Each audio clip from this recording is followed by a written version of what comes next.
Hi guys and welcome back to the channel Deepak Yadav Education. Welcome to the Daily Hindu News and Editorial Analysis of 15th of October 2023. तो guys आज है तारीख 15 अक्टूबर 2023 और है Sunday. देखेंगे आज के important news and editorial discussion को। लेकिन लेक्चर में आगे बढ़ने से पहले अगर आपको इस लेक्चर का पीडीएफ चाहिए तो क्या करना है, सबसे पहले डाउनलोड करना है टेलीग्राम, देन उसके बाद जाके सर्च बॉक्स में टाइप करना Deepak Yadav education UPSC. As you can see guys आपको ये वाला चैनल मिल जाएगा, इस पर क्लिक करना और जाकर इस चैनल को ज्वाइन कर लेना। ज्वाइन करने से फ़ायदा क्या होगा, यहाँ पर डेली बेसिस पर लेक्चर का पीडीएफ मिल जाता है, डेली करंट अफेयर के वीडियो का पीडीएफ मिल जाता है और डेली बेसिस पर बहुत सारे डिजिटल नोट्स मिल जाते हैं। नाउ बढ़ते हैं आगे बढ़ने से पहले हमेशा की तरह हम लोग अपने लेक्चर को एक मैप के क्वेश्चन के साथ स्टार्ट करेंगे। तो आज आप सभी को मैप में जाकर देखना है कंवर लेक को कहाँ पर है ये एग्जैक्टली लोकेटेड, इसको अच्छे से मैप में देखना। देन उसके बाद आकर नीचे कमेंट सेक्शन में टाइप करना, जिससे कि आप लोग इसको लंबे समय तक याद रख पाओगे। साथ ही साथ एक क्वेश्चन सॉल्व करेंगे जो कि यूपीएससी प्रीवियस ईयर साल 2016 के प्रीलिम्स में पूछा गया था। डेली बेसिस पे हम लोग यहाँ पर एक प्रीवियस ईयर क्वेश्चन को भी सॉल्व करते हैं। क्वेश्चन क्या बोलता है, ग्लोबल फाइनेंशियल स्टेबिलिटी रिपोर्ट कौन तैयार करता है, ये आपने बताना है। ऑप्शंस दिए गए हैं नीचे, option number A European Central Bank, या option number B International Monetary Fund, या option number C International Bank for Reconstruction and Development, या option number D Organisation for Economic Cooperation and Development. तो उसका सही आंसर सभी को नीचे comment section में देना है, एटलीस्ट सभी को उसमें पार्टिसिपेट करना है, जैसे मैं आप लोगों से डेली बेसिस पे बोलता हूँ। बाय द वे इसका जो करेक्ट आंसर है वो मैंने आपको टेलीग्राम पर प्रोवाइड करवा दिया है, वहाँ से भी आप इसको चेकआउट कर सकते हो। और अगर वहाँ पर आंसर नहीं मिलता है तो भी कोई परेशान होने की ज़रूरत नहीं है, वीडियो के लास्ट में इसके करेक्ट आंसर का डिस्कशन हम लोग करेंगे। तो चलो शुभारंभ करते हैं और चलते हैं सबसे पहले थंबनेल वाले इंपॉर्टेंट आर्टिकल की तरफ। लेकिन इस आर्टिकल को डिस्कस करने से पहले आप सभी लोगों को शारदीय नवरात्रि की हार्दिक शुभकामनाएं। दोस्तों यहाँ पे जब इस वाले आर्टिकल को आप देखते हो ना, तो बहुत सारी चर्चा हो रही है पिछले कुछ दिनों से। और अभी यहाँ पर वैसे तो इसके बारे में आपने पहले भी पढ़ रखा है, ओजोन डिप्लीशन क्या होता है वो मैंने आपको पहले पढ़ा रखा है। एक इंपॉर्टेंट टॉपिक है, यूपीएससी ने 2-3 बार यहाँ से सवाल भी पूछे हुए हैं। तो दोस्तों न्यूज़ क्या आ रही है ना कि जो एंटार्क्टिका वाला रीजन है इसके ऊपर एक ओजोन होल है। ओजोन होल के बारे में पहले हम बात कर चुके हैं। तो वो जो ओजोन होल है उसका साइज़ लगातार बढ़ता हुआ चले जा रहा है और बोला जा रहा है जो ब्राज़ील नाम का एक देश है उससे 3 गुना बड़े साइज़ का वो ओजोन होल हो चुका है। तो ये ओजोन होल जो है ना, कह सकते हो इसी को हम लोग ओजोन डिप्लीशन के नाम से ही बोलते हैं। तो ये जो ओजोन डिप्लीशन है इसकी वजह से एक इंसान को कितना ज़्यादा खतरा पहुंच सकता है, एनवायरनमेंट कितना डैमेज हो सकता है, उसके बारे में भी डिस्कस करेंगे। ओजोन लेयर होती क्या है ये भी बात करेंगे। साथ ही साथ में ये ओजोन लेयर जो आज के समय पर कम होती चली जा रही है, ये लेयर ख़त्म होती चली जा रही है, उसके पीछे के रीजंस क्या हैं वो भी डिस्कशन करेंगे। तो बहुत कुछ है इस आर्टिकल के अंदर में। तो दोस्तों पहले मैं आपको सोर्सेज दिखा देता हूँ कहाँ कहाँ से चर्चा कर रहे हैं। बहुत सारे न्यूज़ आर्टिकल्स आपको अभी चर्चा में देखने को मिलेंगे। जैसे 2 दिन पहले भी इंडियन एक्सप्रेस ने भी यहाँ पर इस आर्टिकल को कवर किया था, जहाँ पे मेंशन किया है large ozone hole detected over Antarctica, is it a matter of concern. क्या ये चिंता करने वाली बात है? बिल्कुल, अभी मैं इसके बारे में बहुत ज़्यादा डिस्कशन करूंगा। उसके अलावा यहाँ पे आप देख पाओगे ऐसे इंटरनेशनल लेवल पर भी, नेशनल लेवल पर भी, सभी जगह पर यहाँ पर इसकी जो चर्चा है वो हो रही है।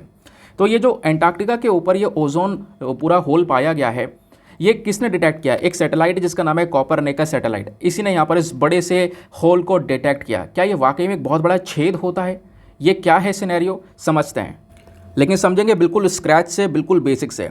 सबसे पहले एंटार्क्टिका कहाँ पर है, ये आपको वर्ल्ड मैप नज़र आएगा। हम लोग बात कर रहे हैं एंटार्क्टिका के इस पर्टिकुलर नीचे वाले रीजन की। यहीं पर एक ओजोन होल देखने को मिला जो कि लगातार बढ़ता हुआ चले जा रहा है। अब दोस्तों यहाँ पे आपको पता होगा कि जो हमारा एटमॉस्फेयर है पृथ्वी के ऊपर में, उस एटमॉस्फेयर में कई सारी लेयर्स होती हैं।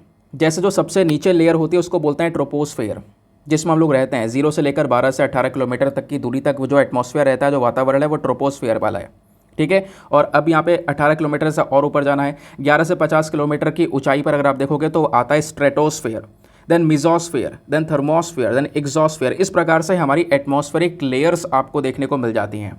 जब आप पृथ्वी के सरफेस से ऊपर जाते हो धीरे धीरे, फॉर एग्जाम्पल आप 0 किलोमीटर से ऊपर 12 से 18 किलोमीटर तक पहुंच गए, तो ऊपर 12 से 18 किलोमीटर तक जो एटमॉस्फेयर होता है वो ट्रोपोस्फेयर कहलाता है। उससे ऊपर stratosphere, mesosphere, thermosphere and exosphere, ये सारे के सारे लेयर्स आपको ध्यान में रखनी है।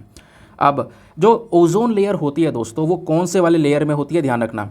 ओजोन लेयर जो होती है वो स्ट्रेटोस्फेयर में होती है, ये आपने ध्यान में रखना है।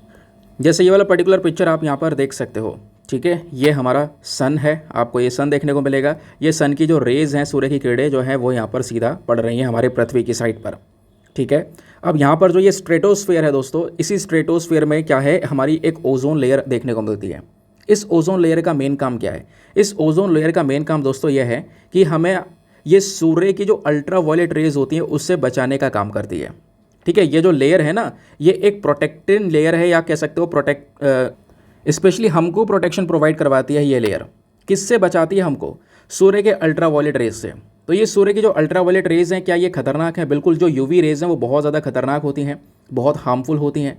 अगर सीधा यहाँ पर इंसान के कांटेक्ट में ये लगातार आती रहे तो उस इंसान को यहाँ पर स्किन कैंसर हो जाता है। ठीक है, स्किन कैंसर के पीछे का भी रीज़न यहाँ पर अल्ट्रा वायलेट रेज होती हैं, और इसके और भी बहुत सारे हार्मफुल इफेक्ट्स हैं। ये तो मैंने आपको केवल एक एग्जाम्पल दिया है।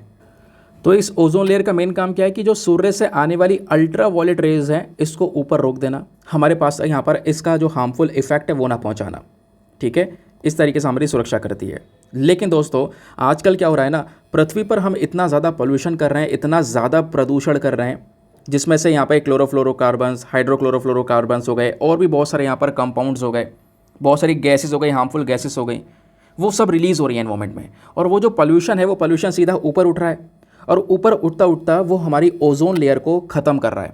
ये जो ओजोन लेयर बनी हुई है ना, इसको पतली करता चले जा रहा है, इसमें गड्ढा करता हुआ चले जा रहा है। देखो, ओजोन होल मतलब ऐसा नहीं होता ये गड्ढा हो गया। ओजोन होल मतलब होता है कि ओजोन लेयर पतली होती चली जा रही है, डिप्लीट हो रही है। फॉर एग्जांपल ये ओजोन लेयर है, नीचे पोल्यूशन हो रही है, हार्मफुल गैसेस हैं, या हार्मफुल गैसेस जैसे यहाँ पे ब्रोमाइड वगैरह, ये बहुत ज़्यादा खतरनाक होती हैं ओजोन लेयर के लिए, ओजोन लेयर को ख़त्म करती हैं। तो ये गैसेस क्या कर रही हैं? ओजोन लेयर को धीरे धीरे काट रही हैं, और काटते काटते जैसे आप देख पाओगे अभी ना, यहाँ पे थोड़ा बहुत गड्ढा हुआ है, यहाँ पे थोड़ा बहुत गड्ढा हुआ है, इधर थोड़ा ज़्यादा हो गया है पोल्यूशन की वजह से। और ज़्यादा होने की वजह से यहाँ पर क्या हुआ, जो ओजोन लेयर इसमें छेद हो गया, और छेद होने की वजह से जो ये सूर्य की अल्ट्रावायलेट रेज है जो कि यहाँ पे रुक जानी चाहिए थी, ये ओजोन लेयर हमें बचाती, इससे ये सीधा यहाँ पे पृथ्वी पर पड़ने लगी। और इस अल्ट्रावायलेट रेज की यहाँ पर जो कॉन्टैक्ट में आता चले जाएगा, है ना, उसके ऊपर ये जो सारे के सारे जो नेगेटिव इंपैक्ट्स है वो यहाँ पर पड़ते हुए चले जाएंगे। तो ये मतलब बेसिक तरीका मैंने आपको बस खाली एक ओवरव्यू देकर समझाया कि एग्जैक्टली पूरा सिनेरियो क्या है।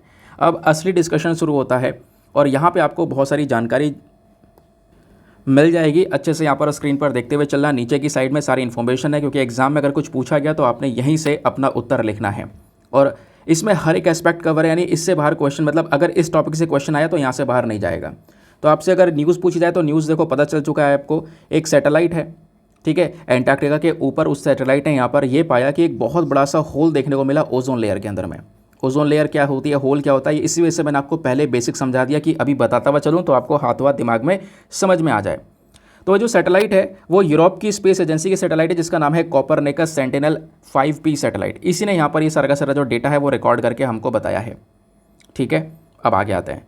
अब दोस्तों यहाँ पे ओजोन क्या होती है थोड़ा ये जान लेते हैं, बेसिक चीज़ है, क्योंकि ओजोन लेयर समझ गए, इसका मेन काम क्या है वो हमने समझ लिया, लेकिन ओजोन एग्जैक्टली होती क्या है ये भी तो पता होना चाहिए। दोस्तों यहाँ पर ओजोन ना एक प्रकार का ऑक्सीजन का मॉलिक्यूल है। अब पहले यहाँ पर कुछ और चीज़ समझो। फॉर एग्जाम्पल आज जो हम लोग यहाँ पर इनहेल कर रहे हैं, है ना, आज हम जीवित हैं वो ऑक्सीजन की वजह से जीवित हैं। हम ऑक्सीजन क्या कर रहे हैं, इनहेल कर रहे हैं, सांस ले रहे हैं। लेकिन जो हम सांस ले रहे हैं, जो ऑक्सीजन अंदर ले रहे हैं ना, वो ऑक्सीजन बेसिकली 2 एटम से बनती है, जिसको हम बोलते हैं O2। उसमें 2 ऑक्सीजन एटम्स होता है। लेकिन जो ओजोन होता है दोस्तों, इस ओजोन का भी जो मॉलिक्यूल होता है, इसके अंदर भी ऑक्सीजन होती है, लेकिन इस वाले ऑक्सीजन में 3 एटम्स होते हैं, ये डिफरेंस है, यानी इसको हम O3 बोलते हैं। तो ओजोन वाला जो मॉलिक्यूल है वो O3 है, लेकिन जो ऑक्सीजन है वो O2 है, जिसके अंदर 2 ऑक्सीजन एटम्स हैं। और हमारे पृथ्वी का जो एटमॉस्फेयर है पूरा का पूरा, इस पूरे एटमॉस्फेयर में देखोगे तो लगभग यहाँ पे जो पूरा का पूरा वातावरण बना है, इसमें ऑक्सीजन 21% के आसपास है, जबकि जो ओजोन है यानी कि जो O3 है बेसिकली, ये 0.001% से भी कम है। तो ये यहाँ पर एक छोटा सा डिफरेंस है O2 और O3 का, ये आपने ध्यान में रखना है। अब बात करते हैं प्रोडक्शन की, ये बनता कैसे है दोस्तों। ये जो ओजोन मॉलिक्यूल्स हैं ना, ये कैसे बनते हैं, जो हमारे सूर्य की, जो हमारे सन की अल्ट्रा वायलेट रेडिएशंस है, यूवी रेडिएशंस, जब ये हमारे O2 यानी जो हम ऑक्सीजन इनहेल करते हैं, ऑक्सीजन वाले मॉलिक्यूल के साथ में ये टकराती हैं, और जो ऑक्सीजन वाला यानी O2 वाला मॉलिक्यूल है ये टूट जाता है, यानी कि अलग अलग हो जाएगा, स्प्लिट हो जाएगा, यानी कि ये 2 एटम्स अलग हो जाएंगे, 2 फ्री एटम्स बन जाएंगे, और 2 फ्री एटम्स क्या करेंगे, वो किसी दूसरे O2 के साथ मिल जाएंगे। कहने का मतलब है यहाँ पर भाई ये है O2, ठीक है, और ये है O2। अब क्या हुआ, ये वाले 2 एटम्स स्प्लिट हो गए, 2 भागों में टूट गए, और ये क्या करे, ये इसके साथ जाकर मिल गए, ये किसी दूसरे O2 के साथ मिल गया, तो यहाँ पर क्या बन जाता है, ये O3 बन जाता है, जिसको हम लोग यहाँ पर ओजोन के नाम से जानते हैं। तो ओजोन मॉलिक्यूल्स बेसिकली इस तरीके से यहाँ पे फॉर्म होते हैं। ठीक है, अब दोस्तों ये जो ओजोन लेयर है, ये कैसे फॉर्म होती है, ये लेयर कैसे बनती है? क्योंकि देखो यहाँ पर ये जो ऊपर वाला हिस्सा है यानी स्ट्रेटोस्फीयर वाला रीजन है, यहाँ पर जो सूर्य की अल्ट्रावायलेट रेडिएशंस हैं, ये जो यूवी रेज है वो ज़्यादा इंटेंस होती है, ज़्यादा हार्ड यूवी रेज होती हैं, ज़्यादा ऊंचाई पर होती हैं, और ऊपर हवा जो है वो थोड़ी पतली हो जाती है ना। तो हवा के साथ में यहाँ पर इसका कॉन्टैक्शन होता है, और इसी वजह से ऊपर वाले रीजन में जो स्ट्रेटोस्फीयर वाला रीजन है वहाँ पर सबसे ज़्यादा जो ओजोन है वो प्रोड्यूस होता है। और ओजोन प्रोड्यूस होने के बाद में एक लेयर फॉर्म हो जाती है जिसको हम लोग बोलते हैं ओजोन लेयर। और फिर वो ओजोन लेयर हमें क्या करती है, इस अल्ट्रावायलेट रेडिएशन से बचाती है, सूर्य के यूवी रेडिएशन से बचाती है। क्यों? क्योंकि यहाँ पर वो ऊपर जो ये यूवी रेज हैं वो एक पतली सी एयर के साथ मिलकर यहाँ पर एक ओजोन लेयर को फॉर्म कर देते हैं, और ये ओजोन लेयर हमें लगातार बचाती रहती है, ऊपर ये यूवी रेज बनती रहती हैं। तो इस तरीके से यहाँ पर ये जो लेयर है वो हमको सुरक्षित रखती है, हमको प्रोटेक्शन प्रोवाइड करवाती है। लेकिन अगर इस लेयर को ही अगर हम हार्म करेंगे ज़्यादा पोल्यूशन की वजह से, तो वो जो अल्ट्रावायलेट रेडिएशन है सूर्य से निकलने वाली, वो लेयर को काट कर सीधा पृथ्वी पर फिर पड़ने लगेंगी। ठीक है, तो ओजोन लेयर का दोस्तों इंपॉर्टेंस क्या है? इसका इंपॉर्टेंस बहुत ज़्यादा है। इसका महत्व हमारे पृथ्वी के लिए, पृथ्वी पर जितने भी यहाँ पर पूरा एनवायरमेंट है, इंसान है, सभी लोगों के लिए यहाँ पर ये बहुत ज़्यादा ज़रूरी है। क्योंकि ज़्यादातर जो स्किन कैंसर हो रहे हैं वो भी यहाँ पर ज़्यादा अल्ट्रावायलेट रेडिएशंस की चपेट में आने की वजह से होते हैं। एक इंसान के ऊपर अगर ज़्यादा यूवी रेस पड़ रही है तो उसको स्किन कैंसर हो सकता है। ठीक है, तो अगर कोई भी ऐसी परत, कोई भी शील्ड अगर हमें अल्ट्रावायलेट रेडिएशन से बचा रही है, इन रेस से बचा रही है, तो समझ लेना वो कहीं ना कहीं कैंसर के दर को घटाती हुई नजर आएगी, कैंसर से लोगों को बचाती हुई नजर आएगी। अब बात यहाँ पर यह है, आपने एक चीज़ ध्यान रखनी है, ये बेसिक सी चीज़ है जो कि आपसे पूछी जा सकती है। जैसे अब की बार पूछ लिया गया था भूकंप के मेजरमेंट को लेकर कि अर्थक्वेक को कैसे मेजर किया जाता है, किस यूनिट में मेजर किया जाता है। तो आपको ध्यान रखना है जो ये ओजोन लेयर है इसको हम कैसे मेजर करते हैं, किस यूनिट में मेजर करते हैं। तो इसका जो यूनिट का मेजरमेंट है वो है डॉप्सन यूनिट। क्या है? Dobson unit. डॉप्सन यूनिट्स में हम इसको मेजर करते हैं, बस खाली इतना पॉइंट ध्यान में रखना है। अब ओजोन कहाँ पे प्रोड्यूस होता है आपको पता चल चुका है, जो स्ट्रेटोस्फेयर वाला पर्टिकुलर सिनेरियो है, यहाँ पर आप देख पाओगे जो स्ट्रेटोस्फेयर वाला लेयर है, यहीं पर ये जो ओजोन लेयर है सबसे ज़्यादा प्रोड्यूस होते हैं। और दोस्तों ये जो लेयर्स है ना, ये बनती रहती हैं, टूटती रहती हैं, बनती रहती हैं, टूटती रहती हैं। ऐसा नहीं है कि लेयर बनकर बस सीधा रुक गई है, कांस्टेंट है, यूनिफॉर्म है, ऐसा कुछ भी नहीं है। ये प्रोसेस यहाँ पर चलता रहता है, फॉर्मेशन का भी और ब्रेकडाउन का भी। ये प्रोसेस थोड़ा सा बैलेंस रहता है, टूटी तो बन गई। ठीक है, इस प्रकार से यहाँ पे प्रोसेस चलता रहता है। लेकिन अब क्या हो रहा है, ये तो भाई नेचुरल प्रोसेस है कि बनती और टूटती है। अब सिचुएशन ये है कि हम लोग पृथ्वी के ऊपर इतनी सारी मानव की हरकतें हो चुकी हैं, इतना सारा पोल्यूशन हो चुका है कि अब पोल्यूशन ज़्यादा हो रहा है, टूट ज़्यादा रही है, बन कम रही है। टूटने की जो गति है वो ज़्यादा हो चुकी है और बनने की गति बहुत कम हो चुकी है। ये टूटने की गति क्यों हो चुकी है इतनी ज़्यादा? क्योंकि हम इतना ज़्यादा पोल्यूशन प्रोड्यूस कर रहे हैं, उसकी वजह से। यही सिनेरियो है जिसकी वजह से ओजोन लेयर हमारी डिप्लीट हो रही है। बात समझ में आ गई आपको? अब दोस्तों यहाँ पर ओजोन लेयर जब डिप्लीट होती है, यानी ओजोन लेयर पतली होती हुई चली जाएगी या कटती हुई चली जाएगी, तो उसको क्या बोलते हैं? ओजोन होल बोलते हैं। अब होल का मतलब एक गड्ढा होता है, एक छेद होता है, लेकिन यहाँ पर कोई छेद का मतलब नहीं है दोस्तों। सिंपल सी बात है, यहाँ पे ओजोन लेयर डिप्लीट हो रही है, पतली हो रही है, ये यहाँ पर हम इसको बोलते हैं।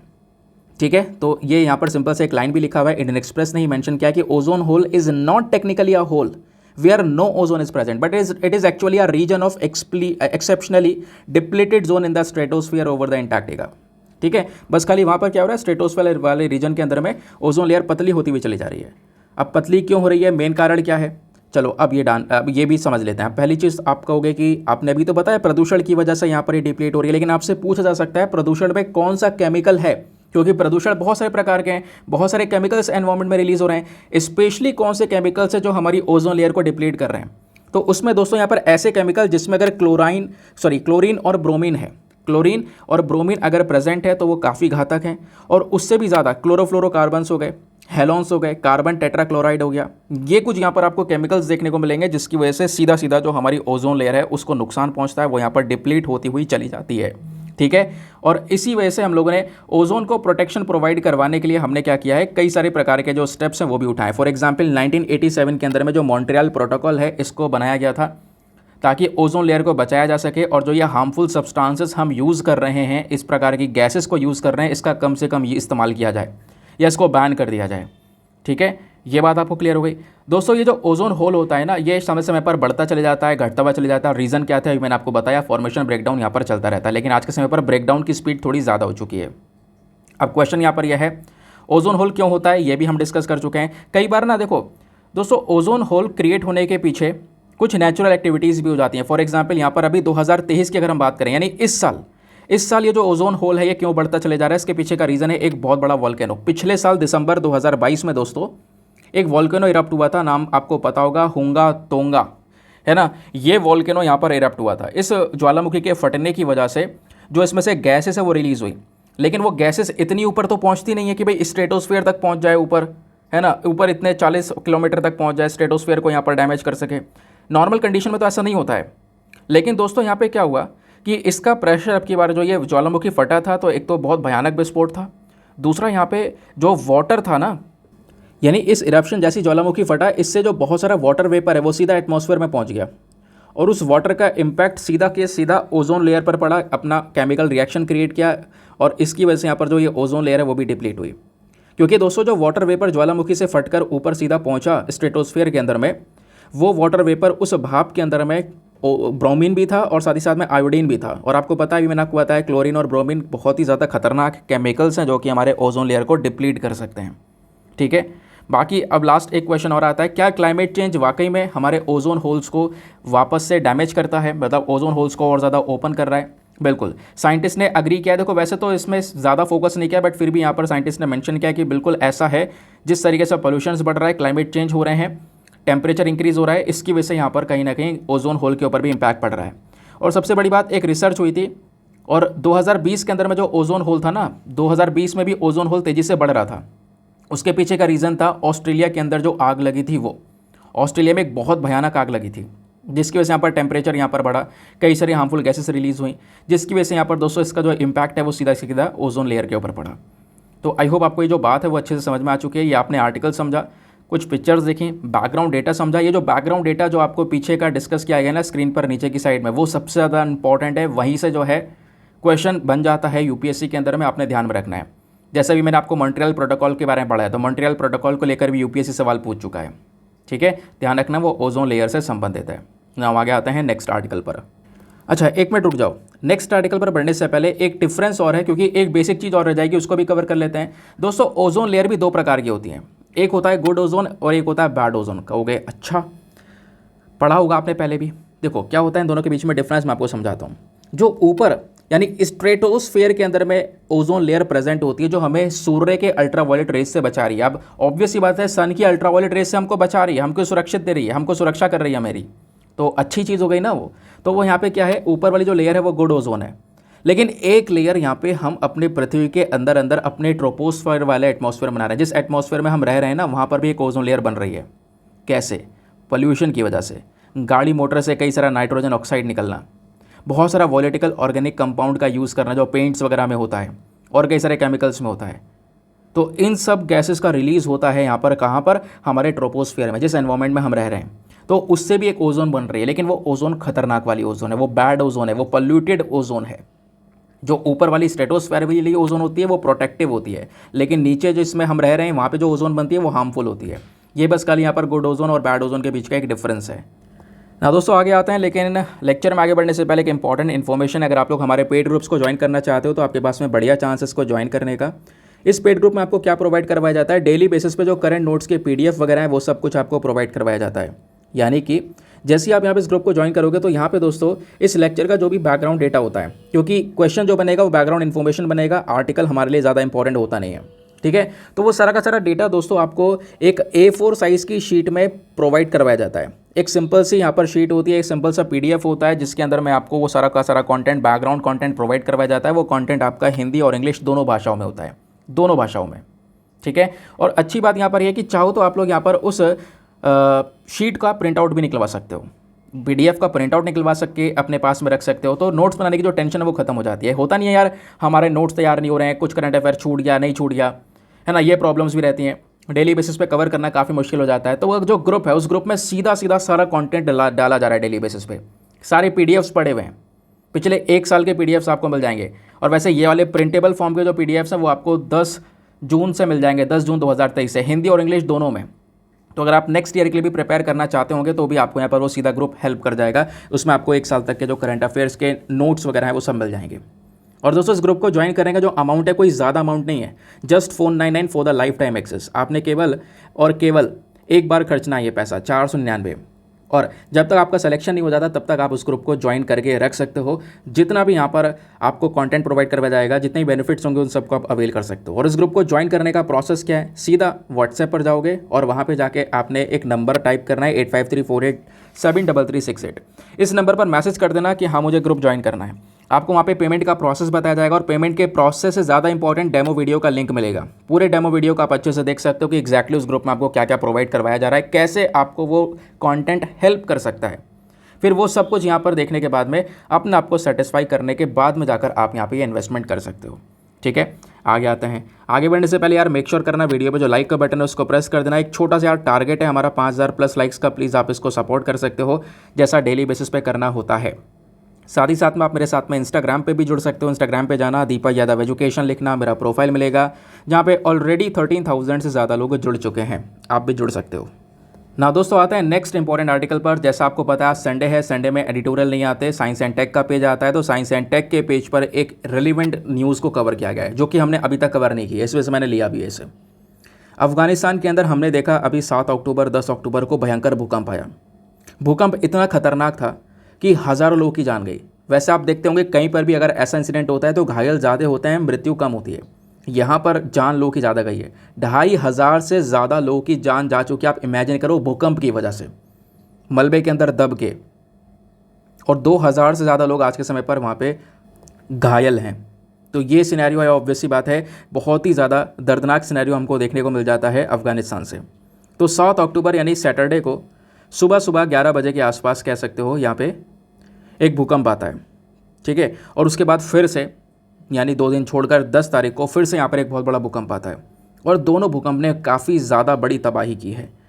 इसी वजह से यहाँ पर ये जो अफगानिस्तान का जो अर्थक्वेक है वो न्यूज़ में है। लेकिन दोस्तों यहाँ पे इस भूकंप के पीछे का रीज़न क्या है, यानी कि ये जो अर्थक्वेक आया ये फॉल्टिंग लाइंस पर आया। तो ये फॉल्टिंग लाइंस क्या होती हैं, है ना। अर्थक्वेक के पीछे का कॉज यानी कि मेन रीज़न क्या है।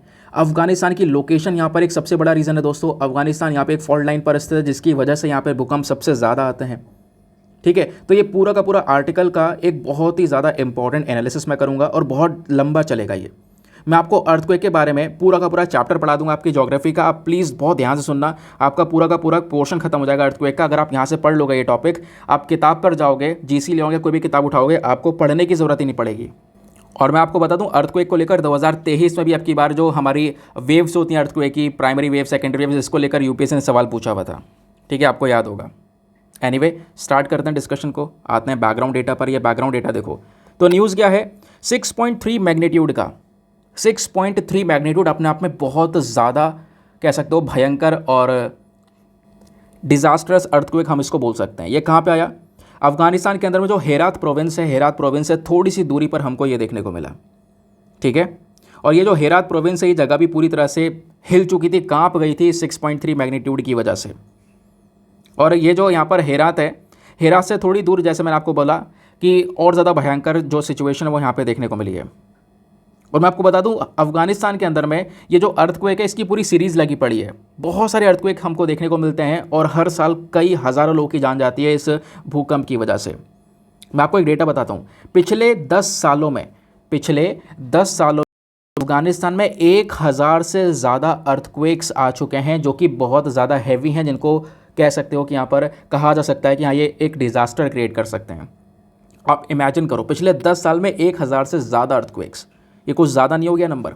उसके पीछे का रीज़न है दोस्तों, रीज़न यहाँ पर यह है क्योंकि अर्थक्वेक की अफगानिस्तान की जो ज्योग्राफी है ना वो कुछ इसी प्रकार से सेट है कि वहाँ पर बार बार अर्थक्वेक्स बनते रहते हैं। और उस ज्योग्राफी को समझने के लिए पहले आपने समझना होगा प्लेट टेक्टोनिक्स। आपको पता है यहाँ पर जो पूरी हमारी पृथ्वी है उसके नीचे अलग अलग प्लेट्स हैं, है ना। यार मैं उन प्लेट्स का फोटो नहीं लेके आ पाया हूँ, माफ़ी चाहूँगा, लेकिन यहाँ पर आपको पता होना चाहिए कि ये अलग अलग यहाँ पर प्लेट्स हैं। ठीक है, इस प्रकार से टेक्टोनिक प्लेट्स जिसको हम बोलते हैं, बहुत सारी प्लेट्स यहाँ पे आपको देखने को मिलेंगी। वो सारी प्लेट्स दोस्तों आपस में मूव कर रही हैं, आपस में वो जो टेक्टोनिक प्लेट्स है वो टकराती हैं। और जो अफगानिस्तान नाम का देश आपको देखने को मिलेगा ये भी एक दो प्लेट की जो टकराव है ना उसी के पॉइंट के ऊपर स्थित है। एक तरफ ऊपर हो गई यूरेशियन प्लेट, है ना। यूरेशियन प्लेट के बाद में आप दोस्तों देख पाओगे यहाँ पर हो गई नीचे अरब प्लेट हो गई, इधर यहाँ पर इंडियन प्लेट हो गई। तो ये सारी जो प्लेट्स हैं ना आपस में यहाँ पे टकरा रही हैं और इसी जगह पर अफगानिस्तान स्थित है। और जैसे मैंने बोला ये जो प्लेट्स हमारी नीचे स्थित हैं वो टेक्टोनिक प्लेट्स वो आपस में मूव करती हैं, टकराती रहती हैं और इस पॉइंट पर यहाँ पे बहुत ज़्यादा मूवमेंट होता है। और इस क्योंकि जहाँ पे बिल्कुल किनारा है ना दोस्तों, वहाँ पे बहुत तेज़ी से जो है प्लेट्स का टकराव होता है, और टकराव होने की वजह से इस पूरे एरिया में बहुत सारी एनर्जी रिलीज़ होती है, और वो जो एनर्जी रिलीज़ होती है वो यहाँ पर सीधा ऊपर की साइड में सरफेस पर हमको दिखाई देती है। तो अफगानिस्तान यहाँ पर इन्हीं प्लेट्स के जस्ट किनारों पर, पॉइंट्स पर, इनके बाउंड्रीज पर स्थित है, जिसकी वजह से ये प्रॉब्लम्स क्रिएट होती हैं। ठीक है, ये बात आपने ध्यान में रखना है, क्योंकि दोस्तों ये जो प्लेट्स हैं, जैसे मैंने बोला, ये कॉन्स्टेंटली लगातार मूव कर रही हैं, आपस में मिल रही हैं, ऐसे टकराती भी हैं, इनका मूवमेंट अलग अलग तरीके से होता है। टेक्टोनिक प्लेट्स का मूवमेंट दोस्तों कैसे होता है, आओ मैं आपको थोड़ा सा इसके बारे में बता देता हूँ। एक तो होता है यहाँ पे कॉन्वर्जेंट मूवमेंट। कॉन्वर्जेंट मूवमेंट में जो हमारी दो प्लेट्स होती हैं, ये आपस में एक दूसरे से टकराती हैं। ठीक है, आपस में एक दूसरे से टकराती हैं। दूसरा जो हमारा मूवमेंट होता है वो होता है डाइवर्जेंट मूवमेंट। डाइवर्जेंट मूवमेंट में क्या होता है कि जो हमारी जो दो प्लेट्स हैं ये एक दूसरे से दूर भागती हैं। और तीसरा होता है ट्रांस बाउंड्री वाला। अब ट्रांस बाउंड्री वाला भी समझा रखा है मैंने आपको, थोड़ा सा ये समझो, ये ज़्यादा इंपॉर्टेंट है, क्योंकि ट्रांस बाउंड्री की वजह से सबसे ज़्यादा अर्थक्वेक्स आते हैं। यहाँ पर भी जो दो प्लेट्स हैं ना, ये अब एक दूसरे के पास या एक दूसरे से दूर नहीं जा रही हैं, ये एक दूसरे के आसपास मतलब स्लिप हो रही हैं। ठीक है, ऐसे स्लिप हो रही हैं, आगे पीछे होती रहती हैं, ये आगे हो गई, ये पीछे हो गई, और इस तरीके से यहाँ पे जब इनका मूवमेंट होता है। ठीक है, इस तरीके से जब प्लेट्स का मूवमेंट होगा, यानी ट्रांस बाउंड्री वाला, एक बार फिर से ड्रॉ कर देता हूँ। ट्रांस बाउंड्री की जो प्लेट्स हमको दोस्तों देखने को मिलती हैं, कुछ इस प्रकार से देखने को मिलती हैं। इनका मूवमेंट कुछ इस तरीके से होता है, इसको हम स्लिप स्लॉप भी बोलते हैं। ये स्लिप होती रहती है, तो जब ये स्लिप होती है तो बीच का जो क्रैक है, जो नीचे एनर्जी रिलीज़ हो रही है, वो इन एनर्जी को, उस प्रेशर को यहाँ पर ये झेल नहीं पाती, और प्रेशर जब झेल नहीं पाता तो वो एनर्जी सीधा बाहर आती है, और वो बाहर अपनी तबाही क्रिएट करती है, जिसको हम लोग यहाँ पर अर्थक्वेक के फॉर्म में जानते हैं। और वो जो अर्थक्वेक है दोस्तों, वो सबसे ज़्यादा जो आ रहा है वो यहाँ पर ट्रांस बाउंड्री प्लेट के मूवमेंट की वजह से हमको देखने को मिल जाता है। तो दोस्तों ट्रांस बाउंड्री जो मूवमेंट है वो इस तरीके से होता है, प्लेट्स का एक नीचे एक ऊपर, ये मैंने आपको दिखाया, इस तरीके से आपस में स्लिप करती रहती हैं। और दोस्तों पृथ्वी के नीचे से आपको पता होना चाहिए एंडोजेनेटिक फोर्सेस लगती रहती हैं। एंडोजेनेटिक फोर्सेस नीचे से इस तरीके से यहाँ पर ऊपर की साइड में लगती रहती हैं, जिससे यहाँ पर बहुत सारा जो एनर्जी है वो रिलीज़ होता है। समझ गए? और वो जो प्रेशर बनता है ना, उसको हम दो तरीके से देख सकते हैं। एक तो होता है एंडोजेनिक फोर्स, और दूसरा होता है एक्सोजेनिक फोर्स, जो हमें ऊपर सरफेस पे देखने को मिलता है, ये यहाँ पर बिल्कुल अंदर देखने को मिलता है। इस प्रकार से जो ये फोर्सेस है वो यहाँ पर जनरेट होती हैं। और अभी आप देखोगे तो ये यहाँ पर ये प्लेट्स आपको नजर आएंगी। फॉर एग्जांपल ये ईरानियन प्लेट हो गई, ऊपर यहाँ पे यूरेशियन प्लेट हो गई, है ना, यहाँ पर आपको इंडियन प्लेट देखने को मिल जाएगी इधर की साइड में। तो अलग अलग प्लेट्स हैं, है ना। इन प्लेट्स पर ही कह सकते हो अफगानिस्तान पूरा स्थित है। और अफगानिस्तान में जो ये हेरात प्रोविंस है, इससे दूरी पर अब की बार जो ये भूकंप आया है ना, इस भूकंप का एपिसेंटर ये था। ठीक है, एपिसेंटर मतलब दोस्तों यहाँ पर ये ऊपर वाला पॉइंट जहाँ पे सबसे ज़्यादा तबाही हुई है, वेरी स्ट्रॉन्ग पॉइंट, यहाँ पे सबसे ज़्यादा आपको भूकंप का असर देखने को मिलेगा। तो अफगानिस्तान में हेरत प्रोविंस से थोड़ी दूरी पर ये यहाँ पर एपिसेंटर बना हुआ था। तो आप अफगानिस्तान की ज्योग्राफी समझ रहे होंगे। उसके साथ साथ यहाँ पे आपको जानना होगा हिंदू कुश माउंटेन्स के बारे में। हिंदू कुश माउंटेन्स और अफगानिस्तान के अंदर भूकंप, इनका भी एक बहुत बड़ा रिलेशन है, क्योंकि अफगानिस्तान दोस्तों इस हिंदू कुश जो पहाड़ियाँ हैं इन्हीं पर स्थित है, और यहीं पर सबसे ज़्यादा क्या होती है, बहुत ज़्यादा सेस्मिक एक्टिविटीज़ हमको देखने को मिलती हैं। हिंदू कुश माउंटेन्स बना ही कैसे है? दो प्लेटों के टकराने की वजह से। भाई इंडियन प्लेट और यूरेशियन प्लेट आपस में टकरा गई, ऊपर यूरेशियन प्लेट नीचे इंडियन प्लेट आपस में टकरा गई, तो टकरा गए तो बीच में इस तरीके से यहाँ पर क्या हुआ, सिलवट्टे पड़ के ये माउंटेन का फॉर्मेशन हुआ, हिंदू कुश माउंटेन्स का फॉर्मेशन हुआ। वहीं पर आपको अफगानिस्तान देखने को मिलेगा। ठीक है, अफगानिस्तान भी उसी रीजन में है। और दोस्तों जो टकराई थी ना दोनों प्लेट्स, तो इनके टकराने की वजह से बीच में कई सारे दरारें पैदा हो गई, फॉल्ट्स क्रिएट हो गए। और वो जो फॉल्ट्स है ना, वो सबसे ज़्यादा वीक जोन होते हैं, क्योंकि पृथ्वी में जब भी नीचे अर्थक्वेक आता है, जब भी कंपन होती है, तो वो जो एनर्जी निकलती है वो एनर्जी इन्हीं फॉल्ट्स के माध्यम से निकलती है। ठीक है, जिसकी वजह से यहाँ पर कह सकते हो कि मेन रीज़न है कि अफगानिस्तान में अर्थक्वेक्स आता है, क्योंकि अर्थक्वेक्स में अफगानिस्तान में बहुत सारे फॉल्ट्स भी आपको देखने को मिल जाते हैं। अब दोस्तों भूकंप के ना कुछ अलग फंडामेंटल्स हैं, कुछ मेन की टर्म्स हैं, पॉइंट्स हैं, वो ध्यान रखना एग्जामिनेशन के पर्सपेक्टिव से। ठीक है, तो अर्थक्वेक क्या है? अगर आपसे पूछा जाए सिंपल शब्द में बताओ अर्थक्वेक क्या है, भाई एक लाइन में बताओ अर्थक्वेक क्या है, तो an earthquake is a sudden release of energy in the earth crust that creates seismic waves. ठीक है, तो अर्थ क्रस्ट में जो यहाँ पर एनर्जी है वो यहाँ पर एकदम से अचानक से रिलीज हो रही है, उसी को हम लोग यहाँ पर अर्थक्वेक बोलते हैं। एक फोटो दिखाता हूँ मैं आपको, इस वाले फोटो को देखो दोस्तों। ये जो आपको दिख रहा है ना, ये फॉल्ट है, ये जो लाइन आपको दिख रही है ये फॉल्ट है। यहाँ पे दो प्लेटें मिल रही हैं, एक प्लेट ये है, एक प्लेट ये है, दोनों आपस में मिल रही हैं, ये फॉल्ट लाइन है ना। अब ये जहाँ पे अर्थक्वेक बनता है, जैसे यहाँ पर इस वाले रीजन में अर्थक्वेक बना, टकराने से यहाँ पर प्लेट टकराने से अर्थक्वेक बना, अब यहाँ पर बहुत ज़्यादा एनर्जी बनी। वो एनर्जी यहाँ पर क्या कहलाती है, जो बिल्कुल मेन पॉइंट पे जहाँ पे अर्थक्वेक बनता है, जनरेट होता है, ये तरंगें जहाँ से निकलनी शुरू होती हैं, इसको हम बोलते हैं फोकस, हाइपोसेंट्रिक नाम से भी जाना जाता है इसको। और इसका असर बिल्कुल सीधा ऊपर पड़ेगा, ऊपर वाले पॉइंट पर। ठीक है, बिल्कुल सीधा यहाँ पर जो तरंगे हैं इसका असर सबसे ज़्यादा ऊपर वाले पॉइंट पर पड़ेगा। जो ऊपर वाला पॉइंट है इसको बोलते हैं एपी सेंटर। यहाँ पर ऊपर अगर कोई बिल्डिंग वगैरह होगी तो सबसे ज़्यादा तबाही यहाँ पर होगी, सबसे स्ट्रॉन्ग अर्थक्वेक यहाँ पे आएगा। धीरे धीरे यहाँ पर ये तरंगे जो अर्थक्वेक है कमज़ोर होता हुआ चले जाता है और इधर पीछे चलते चलते यहाँ पर क्या होगा, ये जो अर्थक्वेक है वो थोड़ा कमज़ोर हो जाएगा, यहाँ पे डिस्ट्रक्शन कम होगा, लेकिन इस एपी सेंटर पर सबसे ज़्यादा होगा।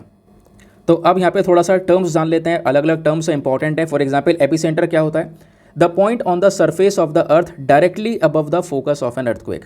क्योंकि भाई यहाँ पर ये पृथ्वी है, बिल्कुल नीचे यहाँ पर अर्थक्वेक आया तो इसके सरफेस पर बिल्कुल ऊपर पॉइंट पर यहाँ पे जो पॉइंट होगा उसको हम लोग एपी सेंटर बोलते हैं। फोकस पॉइंट कौन सा होता है, फोकस पॉइंट यहाँ पे पृथ्वी के अंदर जहाँ से अर्थक्वेक शुरू हो रहा है, जहाँ से तरंगे शुरू हो चुके हैं, आपको दिखाया था, और उसी फोकस पॉइंट को हम दोस्तों हाइपोसेंटर के नाम से भी जानते हैं। दोनों का मतलब एक ही है। फॉल्ट क्या होता है, फॉल्ट यहाँ पे फ्रैक्चर्स होते हैं। अर्थ क्रस्ट के अंदर में जब दो टेक्टोनिक प्लेट्स टकराती हैं या मिलती हैं तब जो फ्रैक्चर्स बनते हैं, जो दरारें बनती हैं, वो हमारे फॉल्ट कहलाते हैं। फिर यहीं पर जब भी भूकंप की बात करते हैं तो दो टर्म्स और आती हैं, आफ्टर शॉक और फोर शॉक्स, आपको पता होना चाहिए। आफ्टर शॉक क्या होता है दोस्तों, आफ्टर शॉक होता है smaller earthquakes that occur after the main earthquake.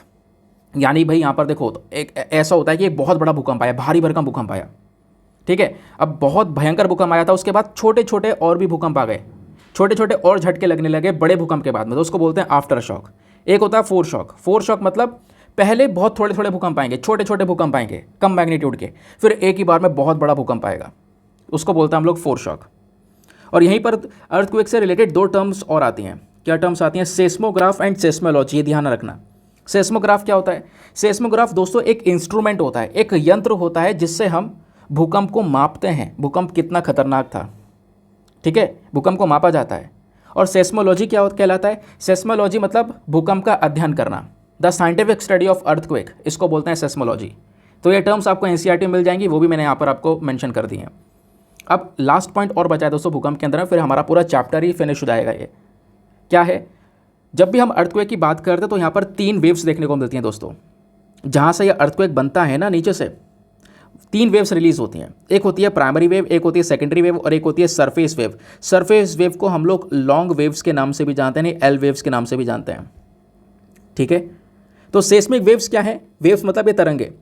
तो सेस्मिक वेव्स बेसिकली एनर्जी से भरी हुई वेव्स होती हैं जो हमारे अर्थ के क्रस्ट से ट्रैवल करती हैं और पूरे के पूरे हमारी पृथ्वी को कंपा देती हैं जब भी भूकंप आता है। तो जब भी भूकंप आता है इन वेव्स का बहुत इंपॉर्टेंट रोल है। अब आओ मैं आपको थोड़ा वेव्स के बारे में बताता हूँ। इस फोटो में आपको तीनों के बीच का डिफरेंस क्लियर हो जाएगा। दोस्तों जो प्राइमरी वेव्स होती है ना, ये बहुत तेज चलती हैं, बहुत तेज़ी से चलने वाली यहाँ पर ये वेव्स हैं, ठीक है। इनका वेवलेंथ कम है, फ्रीक्वेंसी ज़्यादा होती है। उसके अलावा दोस्तों जैसे मैंने बोला, ये जो वेव्स है ना, ये हमारे सॉलिड लिक्विड मटेरियल से गुजर सकती हैं, सॉलिड और लिक्विड मटेरियल से आराम से पास हो सकती हैं। कहोगे इसका मतलब, भाई हमारे पृथ्वी के अंदर अगर आप देखोगे तो जो मेंटल है, आउटर कोर है, इनर कोर है, तो यहाँ पे सॉलिड है, लिक्विड है। तो सॉलिड और लिक्विड यानी पूरे के पूरे इनर कोर में जो पास होती हैं, इनर कोर से जो यहाँ पर गुजर सकती हैं, वो हमारी प्राइमरी वेव्स हैं। फिर आती है सेकेंडरी वेव्स। सेकेंडरी वेव जो है इन प्राइमरी से थोड़ी सी स्लोअर होती हैं। प्राइमरी थोड़ी सबसे तेज भागती हैं, सबसे फास्ट चलती हैं, सेकेंडरी वाली धीरे चलती हैं। धीरे चलने के साथ साथ ये सब में ट्रैवल नहीं कर सकती, ये केवल सॉलिड मटेरियल में ट्रैवल करेंगी। सॉलिड मटेरियल में ट्रैवल करने का मतलब है दोस्तों, ये केवल मेंटल में ट्रैवल कर सकती है, इनर कोर में ट्रैवल कर सकती है, क्रस्ट में ट्रैवल कर सकती है। अंदर लिक्विड वाले आउटर कोर वाला हिस्सा जो लिक्विड वाला है उसमें ट्रैवल नहीं करती है। लेकिन प्राइमरी वेव लिक्विड और सॉलिड दोनों स्टेट में ट्रैवल कर सकती है। फिर आती है लास्ट सरफेस वेव्स, जिसको हम एल वेव्स के नाम से भी जानते हैं। सरफेस वेव सबसे धीमी गति से चलती हैं, सबसे स्लो स्पीड सरफेस वेव्स की होती हैं। ये हमारे ऊपर पृथ्वी की सतह पर चलती हैं, ठीक है। जो हमारा अर्थ क्रस्ट होता है, मैं एक बार फिर से दिखा देता हूँ, जो हमारा ये मेन अर्थ क्रस्ट है ऊपर वाला, ठीक है, इसके ऊपर यहाँ पर ये सरफेस वेव्स चलती हैं, जिसको हम लॉन्ग वेव्स बोलते हैं। और ये बहुत लंबा डिस्टेंस ट्रैवल भी कर सकती हैं, ठीक है। और जो सबसे ज़्यादा जो ऊपर भूकंप से कंपन होता है ना पृथ्वी के ऊपर, बहुत सारा डैमेज होता है, बिल्डिंगें गिर जाती हैं, वो इन्हीं सरफेस वेव्स की वजह से, लॉन्ग वेव्स की वजह से होती हैं, ठीक है। तो ये आपने ध्यान में रखना है। तो कोई भी डिफरेंस पूछेगा तो आप आराम से आप डिफरेंस बता सकते हो। तो अर्थक्वेक के पीछे, भूकंप के पीछे क्या क्या रीज़न हो सकता है? पहला प्लेट टेक्टोनिक्स, प्लेट्स के मूवमेंट की वजह से। दूसरा वॉल्केनो फटने की वजह से भी यहाँ पर सिनेरियो क्रिएट हो सकता है। ह्यूमन एक्टिविटी कैसे? भाई मानव भी यहाँ पे भूकंप क्रिएट कर सकता है। हाँ, कैसे? देखो, मान लो एक डैम बनाया, एक बांध बनाया, वो बांध खाली है पूरी तरह से, उस रेजर्वायर को जब भरा जाता है ना दोस्तों, तो भी यहाँ पर एक जो भूकंप है, कंपन है, वो यहाँ पर देखने को मिल सकता है हमको, ठीक है। जब बहुत सारा जो फ्लूइड है, बहुत सारा जो पानी है, जब हम यहाँ पर डैम में भरते हैं, रेजर्वायर में भरते हैं, तब भी यहाँ पर एक भूकंप बन सकता है। तो यही बेसिकली यहाँ पर मेन रीज़न है। जो फिलिंग और एम्प्टी हमारा लार्ज रिजर्वायर, बड़ा रिजर्वायर देखने को मिलेगा, उसको यहाँ पर भरना, जिसकी भी यहाँ से यहाँ पर भूकंप हो सकता है। एग्जाम्पल कोयना अर्थक्वेक 1967 का ऐसे ही आया था। ठीक है, अब ये तो बात क्लियर हो गई भूकंप के बारे में, वेव्स वगैरह सब कुछ आपको क्लियर हो गया। लास्ट पॉइंट और बचा है भाई, इसको भी क्लियर कर लो, इतना आ गया तो। जो अर्थक्वेक्स होती हैं इसको मेजर कैसे करते हैं, मापते कैसे हैं। अब मापते कैसे हैं, मापने के तरीकों को हम क्या बोलते हैं वो तो सब आप समझ चुके हो, लेकिन मापने के दोस्तों यहाँ पर इसके कुछ तरीके हैं, कुछ इंस्ट्रूमेंट्स यहाँ पे यूज़ किए जाते हैं। जैसे आपने वैसे तो देखा होगा जो नॉर्मली जो अर्थक्वेक होता है वो मैग्नीट्यूड में काउंट होता है। फॉर एग्जांपल अफगानिस्तान का अर्थक्वेक भी हमें मैग्नीट्यूड में दिखाया जा रहा है, 6.3 मैग्नीट्यूड का ये भूकंप आया है। लेकिन दोस्तों यहाँ पर किस स्केल पे नापा जाता है, तो एक है रिक्टर स्केल, ध्यान रखना, रिक्टर स्केल हो गया एक, दूसरा यहाँ पे मोमेंट मैग्नीट्यूड स्केल। ये दो इंपॉर्टेंट स्केल्स हैं, ये दो सबसे कॉमन स्केल है जिसका सबसे ज़्यादा यूज़ किया जाता है अर्थ को मैग्नीट्यूड में मापने का। एग्जाम्पल अफगानिस्तान में अर्थक्वेक आया 6.3 मैग्नीट्यूड का, तो मैग्नीट्यूड में कैसे मापा जाता है, रिक्टर स्केल से या फिर मोमेंट मैग्नीट्यूड स्केल से, ध्यान रखना। ठीक है, बाद में यहाँ पर दोस्तों एक और स्केल होता है जिसको हम बोलते हैं MMI, modified Mercalli intensity scale. ये भी बहुत कॉमन स्केल है जो कि यहाँ पर क्या करता है, अर्थक्वेक कितना खतरनाक था, उसकी कितनी एनर्जी थी, कितनी इंटेंसिटी से आया, उसको इंटेंसिटी को मापने का काम करता है। तो रिक्टर स्केल क्या है ये आप समझ गए, थोड़ा बेसिक जान लेते हैं। जैसे जैसे यहाँ पर देखो रिक्टर स्केल में ना एक वैल्यू आती है 1 से लेकर 10 तक, यहाँ पर ये वैल्यू को प्रोवाइड करवाता है। बहुत मतलब बोला जाता है सटीक स्केल है, आराम से यहाँ पे जो ये हमारा भूकंप है उसको माप सकता है। रिक्टर स्केल को बनाया गया था चार्ल्स रिक्टर के थ्रू 1935 में, और आज भी दुनिया भर में कई सारी जगह पर यूज़ किया जाता है। फिर दूसरा स्केल होता है मोमेंट मैग्नीट्यूड स्केल, जैसा भी हम पढ़ चुके हैं MMI, है ना। ये भी यहाँ पर मतलब ये मोमेंट मैग्नीट्यूड स्केल वो है जो कि सबसे लेटेस्ट डेवलप किया गया है, 1970s में डेवलप किया गया था, और अर्थक्वेक से जो एनर्जी रिलीज होती है उसको यहाँ पर ये मापने का काम करता है। रिक्टर स्केल से भी ज़्यादा सटीक तरीके से अर्थक्वेक को माप सकता है। तीसरा मॉडिफाइड मर्कली इंटेंसिटी स्केल, ये हमारे अर्थक्वेक की इंटेंसिटी को मापने का काम करता है, ये मैंने आपको समझा दिया। अब दोस्तों इंडिया में सबसे ज़्यादा अर्थक्वेक्स कहाँ पे देखने को मिलता है, थोड़ा इंडिया के पर्सपेक्टिव से भी बात कर लेते हैं। तो दोस्तों भारत के लिए आपने ये वाला मैप देखना होगा। इस मैप में जो आपको डार्क कलर के यहाँ पे बहुत डार्क रेड रीजन दिख रहे हैं, जो डार्क रेड है वो कहलाता है जोन 5, उससे लाइट जोन 4, उससे लाइट जोन 3, उससे लाइट कलर जोन 2। ठीक है, ये जोन्स आपको देखने को मिल जाएंगे। अब जोन 5 का मतलब है सबसे ज़्यादा भयंकर अर्थक्वेक इस रीजन में आते हैं, और इस रीजन में ऊपर उत्तराखंड में, हिमाचल प्रदेश में, जम्मू कश्मीर में हमको देखने को मिल जाते हैं, बिहार के इस पर्टिकुलर रीजन में। फिर उस जोन 3 यहाँ पे आप देख पाओगे थोड़ा लाइटर कलर, जोन 2 यहाँ पे और लाइट हो गया, जोन बिल्कुल लाइट आपको देखने को मिल जाएगा, यहाँ पे बहुत कम अर्थक्वेक्स हमको देखने को मिलते हैं। तो ये यहाँ पर पूरा का पूरा मैप है, और अलग अलग जोन्स को डिवाइड किया गया है, वो जोन्स मैंने आपको यहाँ पे दिखा दिए। तो आई होप आपको मज़ा आया होगा, और आपने इस तरीके से प्रिपेयर कर लिया कि कोई भी क्वेश्चन आ जाए, कुछ भी आ जाए, आप आराम से उसको आराम से टैकल कर सकते हो। ठीक है, ये फ़ोटोज़ आप देख पाओगे, अभी जो अफगानिस्तान में भूकंप आया है इसकी वजह से कई सारी जो तबाही है वो मची है, जो घर हैं वो पूरे के पूरे ढेर हो चुके हैं। now आते हैं नेक्स्ट आर्टिकल पर। अगला आर्टिकल एग्जामिनेशन के लिए इंपॉर्टेंट है, GS पेपर नंबर 2 हेल्थ के पर्सपेक्टिव से। यहाँ पे बात की जा रही है एक देश के बारे में, वो है इजिप्ट। इजिप्ट जो है बड़ा अच्छा काम कर रहा है, और जल्दी क्या कर सकता है, वो हेपेटाइटिस C नाम की जो बीमारी है इसको पूरी तरह से ख़त्म कर सकता है अपने देश के अंदर में। ऐसी बात खुद यहाँ पे वर्ल्ड हेल्थ ऑर्गेनाइजेशन ने मेंशन की है। इजिप्ट की काफ़ी तारीफ़ें बांधी हैं। क्या क्या हुआ है आओ मैं आपको बताता हूँ। तो बात है 9 अक्टूबर की। 9 अक्टूबर को वर्ल्ड हेल्थ ऑर्गेनाइजेशन ने अनाउंसमेंट किया, और अनाउंसमेंट करते हुए ये बोला इजिप्ट ने काफ़ी तेज़ी से प्रोग्रेस हासिल की है। दुनिया भर में कई सारे देश ऐसे हैं जहाँ पर हेपेटाइटिस C की वजह से लोगों की मौत हो रही है, लेकिन इजिप्ट ने हेपेटाइटिस C के ऊपर अपनी जीत हासिल की है। इजिप्ट पहला देश बन चुका है जिसने गोल्ड टियर स्टेटस को अपना लिया। गोल्ड टियर स्टेटस क्या है दोस्तों, कि हेपेटाइटिस C को हमें एलिमिनेट करना है। गोल्ड टियर स्टेटस के अंदर कुछ चीज़ें हैं, जैसे यहाँ पर भाई क्या करना होगा, हमें यहाँ पर 100% जो ब्लड और इंजेक्शन सेफ्टी है उसको अपनाना होगा। उसके साथ साथ जो 80 से ज़्यादा लोग हैं जिनको हेपेटाइटिस C की बीमारी है, उनमें 80 से ज़्यादा लोगों को डायग्नोसिस करना होगा, पता लगाना होगा उनकी बीमारी का, और पता लगाने के बाद में 70% से ज़्यादा लोगों का ट्रीटमेंट करना होगा हमें। और ट्रीटमेंट के साथ साथ अपने देश में सर्विलांस सिस्टम को मजबूत करना होगा, एक निगरानी रखनी होगी कि जो ये बीमारी है कहाँ पर कौन कौन से रीजन में कितने ज़्यादा बड़े लेवल पर है। तो इजिप्ट ने इन सब काम को अच्छी तरीके से किया। इजिप्ट ने 87% अपने जो लोग हैं उनको डायग्नोस किया, और पता लगाया भाई इतने सारे लोग हेपेटाइटिस C से गुजर रहे हैं, उनको 93% तक लोग जो हैं उनको यहाँ पे प्रॉपर ट्रीटमेंट प्रोवाइड करवाया, और ट्रीटमेंट करवा के कई सारे लोगों को यहाँ पर बिल्कुल सही किया है पिछले कुछ सालों के अंदर में। तो इजिप्ट ने यहाँ पर इस तरीके से जो एक ग्रोथ है वो हासिल की है हेपेटाइटिस C के मामले में, इस वजह से यहाँ पर ये न्यूज़ में है। लेकिन आपसे पता है इस आर्टिकल से कोई भी क्वेश्चन नहीं पूछा जाएगा, आप एग्ज़ाम में खुद भी चेक कर लेना, ऐसे क्वेश्चन कभी नहीं पूछे जाएंगे। हाँ, बस खाली इजिप्ट का नाम ध्यान रखना है, इसने सक्सेसफुली यहाँ पे काफ़ी काम किया है, तेज़ी से काम कर रहा है, बढ़ रहा है हेपेटाइटिस सी को ख़त्म करने के लिए। लेकिन एग्ज़ाम पर्सपेक्टिव से अगर आपसे कुछ पूछा गया तो वो होगा हेपेटाइटिस सी है क्या। अब दोस्तों ये हेपेटाइटिस सी मतलब क्या, इसके पहले ए बी सी डी करके भी, यहाँ ऐसे ए बी सी डी ई करके भी यहाँ पर अलग अलग हेपेटाइटिस हैं। ये एक खतरनाक बीमारी है जिसमें जो लीवर है वो यहाँ पर पूरी तरह से सूज जाता है, लीवर इन्फ्लेमेशन हमको देखने को मिलता है। अब मैं आपको एक एक करके सारी इन्फॉर्मेशन देता हूँ, बस खाली स्क्रीन पर नीचे देखते हुए चलना, जैसे मैं हमेशा बोलता हूँ, मज़ा आएगा ये सारी चीज़ें समझने में, ठीक है। तो दोस्तों ये जो वर्ड है हेपेटाइटिस, ये वर्ड का मतलब क्या होता है, बड़ा अजीब सा नाम है। इसका नाम है इन्फ्लेमेशन ऑफ द लीवर। जो हमारा लीवर है, लीवर का यहाँ पर सूज जाना, उसमें स्वेलिंग हो जाना, वो यहाँ पर कहलाता है हेपेटाइटिस। अब ये यहाँ पर हो सकता है किसी बीमारी की वजह से सूख जाए, है ना भाई, आपको कोई बीमारी है लंबे समय से, उसकी वजह से भी यहाँ पर सूज सकता है, या आप खुद भी सो जा सकते हो उल्टी सीधी हरकतों से। कहने का मतलब है अल्कोहल एब्यूज़ की वजह से यहाँ पर बहुत ज़्यादा यहाँ पर अल्कोहल का कंजम्पशन कर लेना, शराब पी लेना, उसकी वजह से भी यहाँ पर जो लीवर है उसके ऊपर इम्पैक्ट पड़ता है, समझ गए। लेकिन हेपेटाइटिस सी में दिक्कत दोस्तों यह है कि लीवर सूजना शुरू होगा, पता नहीं चलेगा, काफ़ी महीने बीत जाएंगे, बहुत मुश्किल से यहाँ पे जो लक्षण है वो दिखाई पड़ता है, और लक्षण दिखाई पड़ गए तो फिर बहुत प्रॉब्लम्स क्रिएट होने लगती हैं, उसको सही कर पाना बहुत मुश्किल है। और मैं आपको बता दूं, ये हेपेटाइटिस सी होती किसकी वजह से, नहीं बीमारी हेपेटाइटिस हो किसकी वजह से रही है, ये अलग अलग ग्रुप ऑफ वायरस की वजह से होती है। उन वायरस को हम बोलते हैं हेपाटोट्रोपिक वायरस बोला जाता है इसमें, ठीक है। और इस वायरस की वजह से कौन कौन सी बीमारी होती है, hepatitis A B C D E, ये पूरी ई तक यहाँ पे अलग अलग कैटेगरीज वाली जो बीमारियाँ आपको देखने को मिल जाती हैं। जो दूसरे वायरस हैं दोस्तों, कुछ और वायरस भी हैं जो कि इस प्रकार की बीमारी को क्रिएट कर सकते हैं, वो है वारेसिला वायरस, जिससे चिकन पॉक्स भी होता है। लेकिन यहाँ पर सबसे ज़्यादा जो हेपेटाइटिस होता है वो हेपेटोट्रोपिक की वजह से होता है। और इतना ही नहीं, जो SARS-CoV-2 है, SARS-CoV-2 वायरस यानी कोविड-19 जिससे फैला था, वो भी हमारे लिवर को बर्बाद कर सकता है।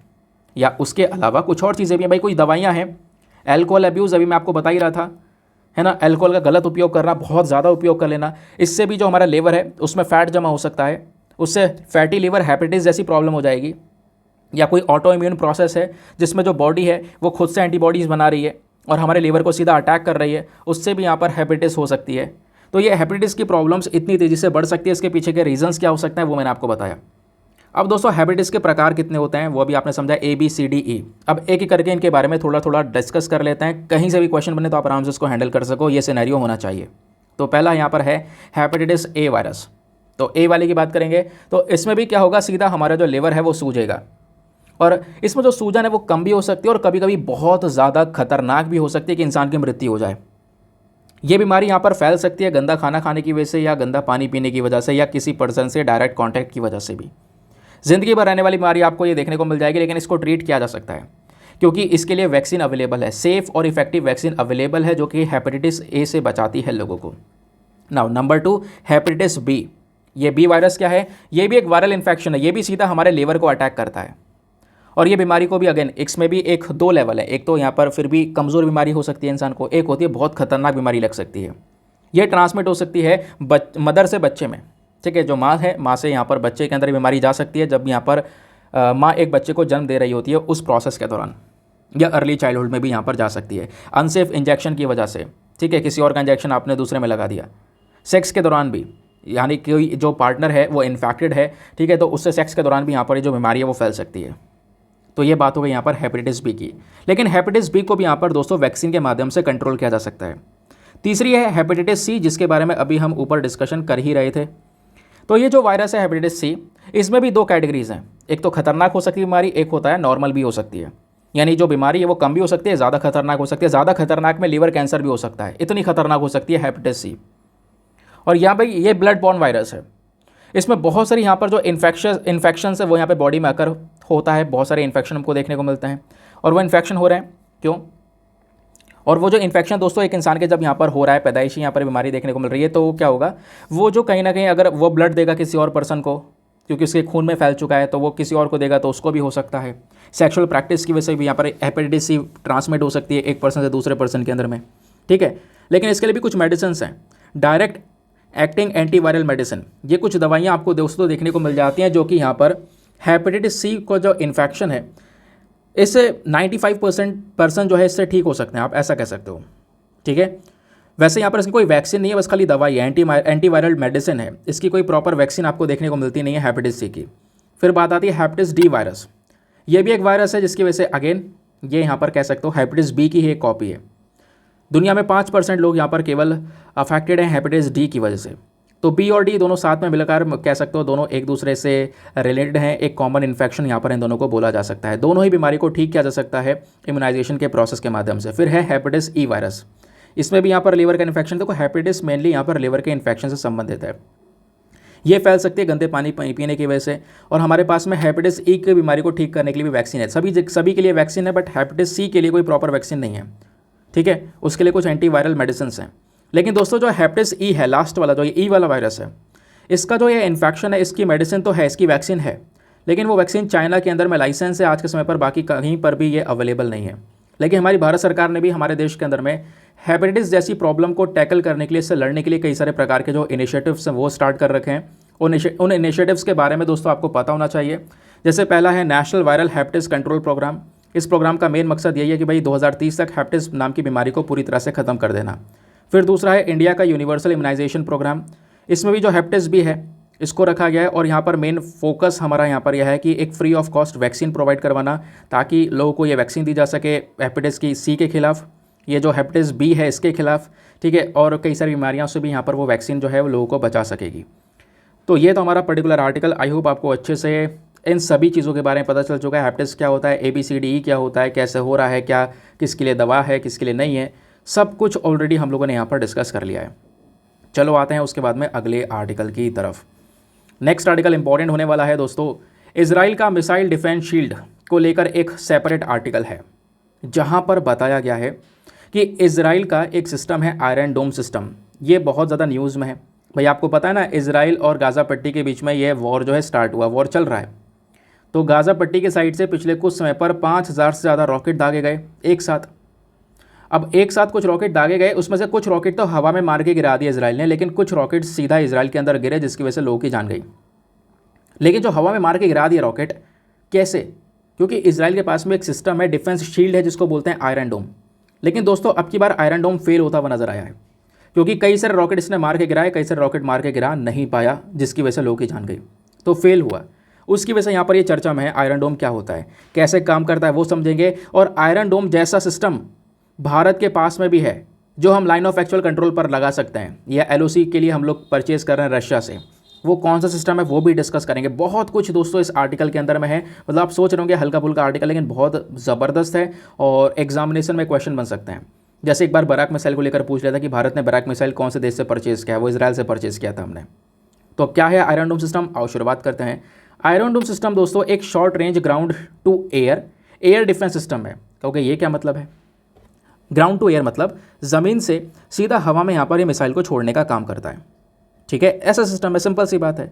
लेकिन इसके अंदर दोस्तों आयरन डोम में अगर आपको एक पीस आयरन डोम चाहिए तो उसमें 3 चीज़ें होती हैं, 3 चीज़ें मिलती हैं हमको। वो 3 चीज़ें क्या क्या हैं? वो 3 चीज़ें, 3 कंपोनेंट्स आपको ये देखने को मिल जाते हैं दोस्तों। ये आप ज़रा स्क्रीन पर देखो ऊपर की साइड में, ठीक है, यहाँ पर एक तो होता है लॉन्चर, और दूसरा होता है यहाँ पर मल्टीमिशन रडार, और तीसरा होता है मोबाइल कंट्रोल यूनिट। तो ये 3 चीज़ें होनी ज़रूरी हैं। जब एक पीस अगर आयरन डोम आप परचेस कर दो तो ये तीनों कंपोनेंट्स आपको मिलेंगे, समझ गए। और इनका मेन काम क्या है? इनका मेन काम है भाई, दुश्मन का अगर रॉकेट उड़कर आ रहा है तो मान लो हमने यहाँ पर अपना आयरन डोम सेट कर रखा है, दुश्मन का रॉकेट आ रहा है हमारे पास में गिरने के लिए, हमारा ये एक्टिव हो जाएगा और एक्टिव होने के बाद में सीधा दुश्मन के रॉकेट को हवा में ही मार के गिरा देगा, नीचे गिरने ही नहीं देगा। इसको बोलते हैं हम लोग आयरन डोम। डोम मतलब भाई जिस एरिया में यहाँ पर आप पूरा का पूरा तैनात कर दोगे, उस एरिया को इस तरीके से वो प्रोटेक्शन प्रोवाइड करवाएगा। भाई दुश्मन का रॉकेट आ जाए, ऊपर घूम, ऊपर ही खत्म, ऊपर ही खत्म, ऊपर ही खत्म, नीचे गिरने नहीं देगा ये, ठीक है। और अच्छी बात यहाँ पर यह है कि ये जो आयरन डोम सिस्टम है, इसको आप कैसे भी वेदर में, कैसी वेदर कंडीशन हो, दिन हो, रात हो, बारिश हो रही हो या फिर फॉग हो, है ना, कोहरा वगैरह हो, हर एक कंडीशन में यहाँ पर इसको आराम से वो मैनेज कर सकता है।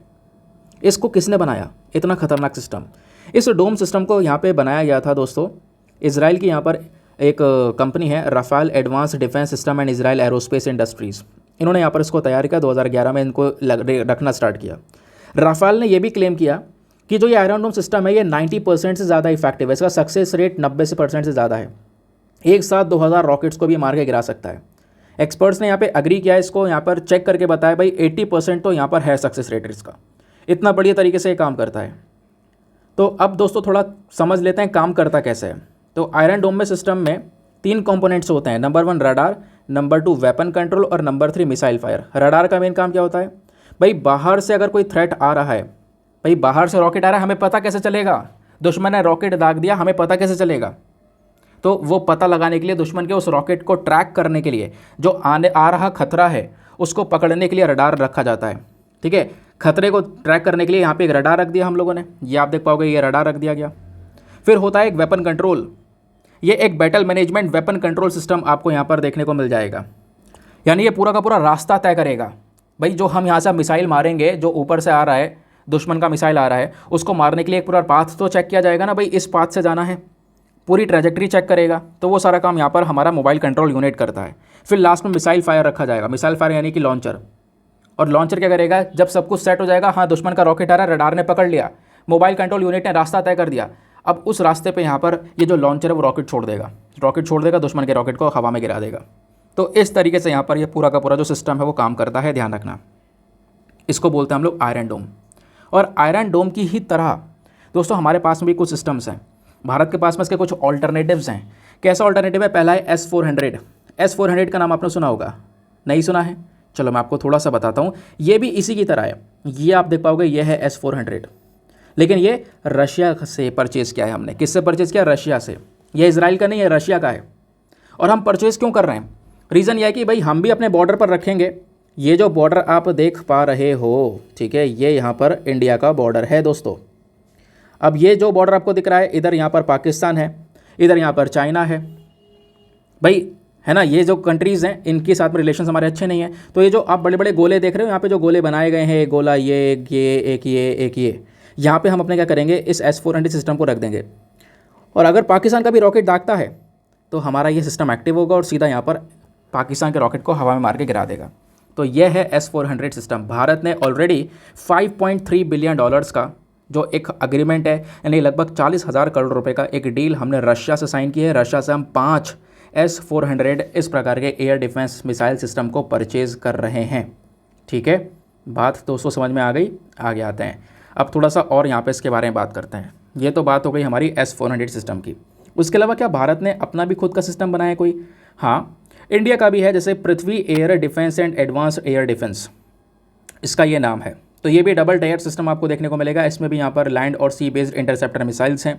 ये भी दुश्मन के मिसाइल को ट्रैक करके यहाँ पे गिरा सकता है।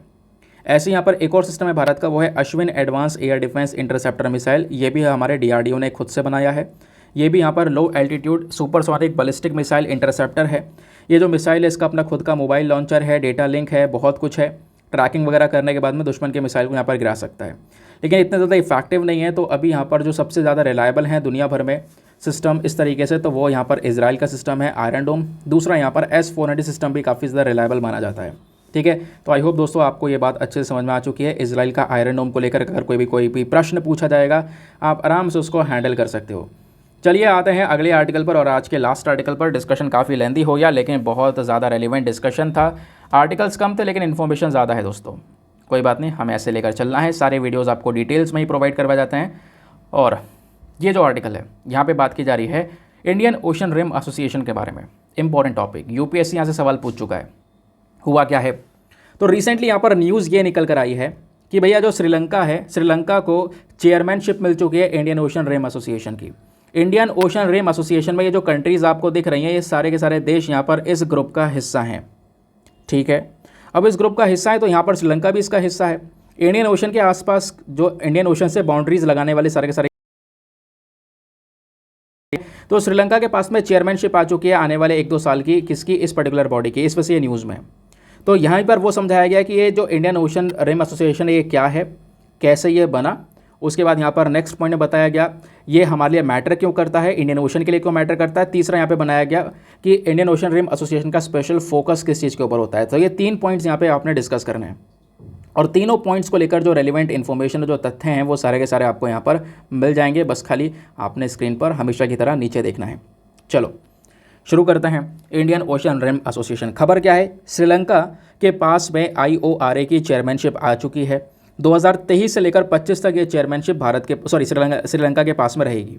ठीक है, श्रीलंका से पहले किसके पास में थी? तो वो थी बांग्लादेश के पास में, क्योंकि बांग्लादेश भी यहाँ पर यहीं पे ये इंडियन ओशन के साथ में बाउंड्री शेयर कर रहा है।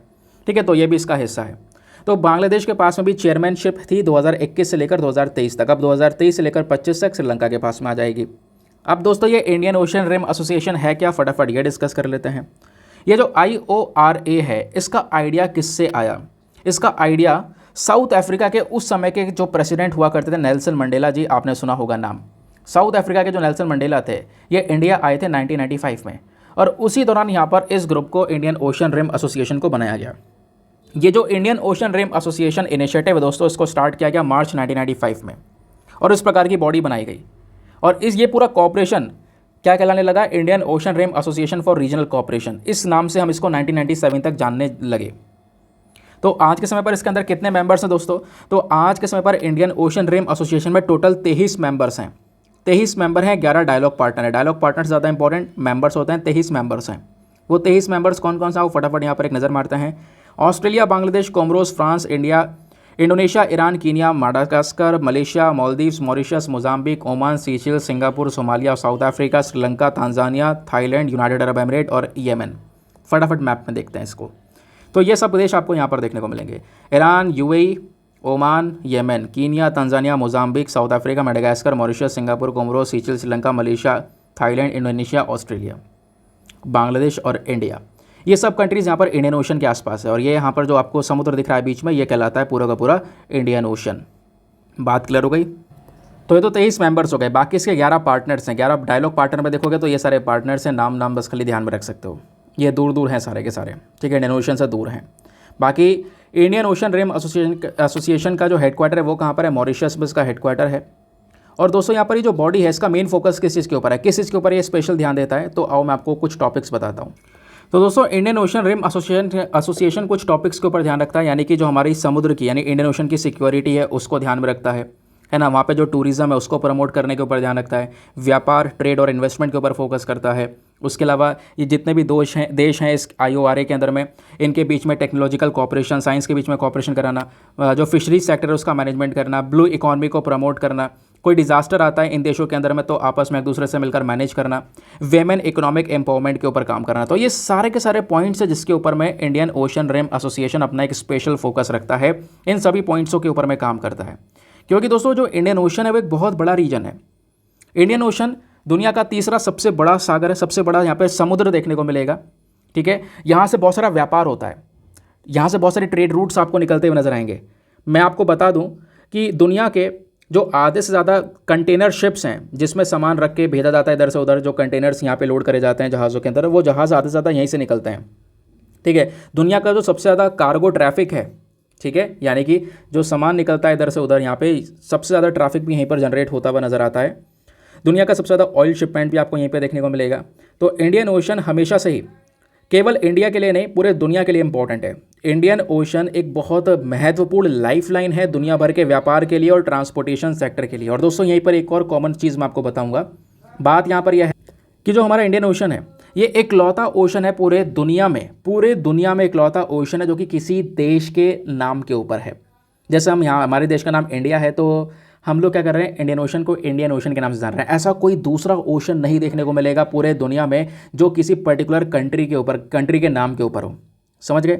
तो एक इंपॉर्टेंट यहाँ पे आर्टिकल था। अब देखो यूपीएससी ने 2015 में यहीं से एक सवाल पूछा हुआ है। सवाल क्या है? With reference to Indian Ocean Rim Association for Regional Cooperation consider the following statements. यानी इसी बॉडी को लेकर दो स्टेटमेंट दिए गए हैं, बताना है दोनों में से कौन सा स्टेटमेंट सही है। पहला स्टेटमेंट बोलता है कि इस IORARC को बनाया गया था, एस्टेब्लिश किया गया था अभी हाल ही में, ज़्यादा पुराना नहीं है, कुछ समय पहले ही बनाया गया था। क्यों बनाया गया था? क्योंकि इंडियन ओशन में इस वाले हिस्से में बहुत ज़्यादा समुद्री लुटेरे थे, है ना, कई सारी दुर्घटनाएं हो रही थी, जो जहाज़ है वो टकरा जा रहे थे, उसकी वजह से तेल फैल जाता था, ऑयल स्पिल हो जाता था। तो ऐसी प्रॉब्लम्स को टैकल करने के लिए इस ग्रुप को बनाया गया। दूसरा स्टेटमेंट, ये जो ग्रुप है ये एक अलायंस है, एक पूरा का पूरा संगठन है। ये इसलिए बनाया गया है केवल और केवल ओनली लगा है, ध्यान रखना, केवल और केवल समुद्र की सुरक्षा के लिए इसको तैयार किया गया है। तो बताओ दोनों स्टेटमेंट में से कौन सा स्टेटमेंट सही है? अब आप कहोगे अभी जो हमने पढ़ा था वो तो कुछ अलग ही था, क्योंकि यहाँ पर इंडियन ओशन का इस ग्रुप का मेन फोकस समुद्र की सुरक्षा के लिए तो है ही, उसके अलावा व्यापार करना, ब्लू इकॉनमी के ऊपर काम करना, फिशरी सेक्टर के ऊपर काम करना। तो मतलब केवल समुद्र की सुरक्षा करना तो नहीं होगा। पहला स्टेटमेंट केवल यहाँ पर इसको इसलिए बनाया गया है कि भाई जो समुद्री लुटेरे हैं उनको टैकल करना, ऐसे इंसिडेंट्स के लिए नहीं, ऐसा कुछ भी नहीं है। ऑयल स्पिल का यहाँ पर जिक्र भी नहीं है। तो इस वजह से यहाँ पर जो पहला और दूसरा स्टेटमेंट है दोस्तों, दोनों के दोनों गलत हैं। That is why option number D, neither one nor two is the correct answer. ये आप देख पाओगे, इसका सही उत्तर ऑप्शन नंबर डी हमको नजर आएगा। तो क्या है ये सब कुछ मैंने यहाँ पर इसके बारे में डिस्कशन किया। बाकी पेड ग्रुप के बारे में इन्फॉर्मेशन ऑलरेडी आपको मिल ही चुकी है। ये हमारा था पर्टिकुलर सेशन। आई होप आपको मज़ा आया होगा, बहुत कुछ आपको जानने को मिला होगा। ना फटाफट आते हैं हम लोग अपने प्रीलिम्स वाले क्वेश्चन की तरफ। क्वेश्चन ये था कि बताओ ग्लोबल फाइनेंशियल स्टेबिलिटी रिपोर्ट कौन तैयार करके प्रोवाइड करवाता है। तो इसका सही उत्तर है option number B, International Monetary Fund. तो ग्लोबल फाइनेंशियल स्टेबिलिटी रिपोर्ट, ये जो सर्वे है ये इंटरनेशनल मॉनेटरी फंड के साइड से प्रिपेयर किया जाता है, वो यहाँ पर इसको तैयार करके प्रोवाइड करवाता है। ठीक है ना, अब इसके साथ में करते हैं हम लोग अपने लेक्चर को समाप्त। तो आई होप आपको सब कुछ क्लियर होगा और इसी तरीके से हमारे जो वीडियोज़ है वो डिटेल में रहते हैं ना। मिलते हैं आपसे अगले वीडियो में। आज के लिए bye bye, have a nice day, thank you and जय हिंद।